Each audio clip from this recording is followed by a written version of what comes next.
ସାଇରାମ।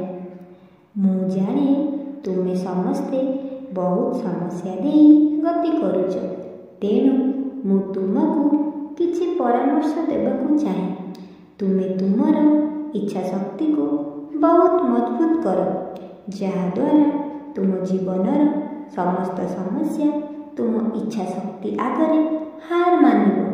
ଯେଉଁ ସମୟରେ ତୁମେ ଭୟ ଛାଡ଼ି ତୁମର ଜୀବନର ଲକ୍ଷ୍ୟ ଉପରେ ଧ୍ୟାନ ଦେବ, ତେବେ ତୁମକୁ ତୁମର ସମସ୍ୟାର ସମାଧାନ ମିଳିବ ଏବଂ ମୋ ଆଶୀର୍ବାଦ ତୁମ ଉପରେ ସଦାସର୍ବଦା ରହିବ। ତୁମେ ତୁମର କର୍ମ କରିଚାଲ, ଫଳ ତ ଦିନେ ନା ଦିନେ ନିଶ୍ଚୟ ମିଳିବ।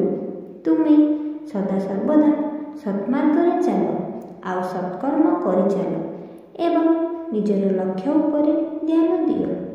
ମୁଁ ତୁମମାନଙ୍କ ସହିତ ସବୁବେଳେ ଅଛି। ତୁମେ ଯେଉଁ କର୍ମ କରିବ ତାହାର ଫଳ ମୁଁ ନିଶ୍ଚୟ ଦେବି।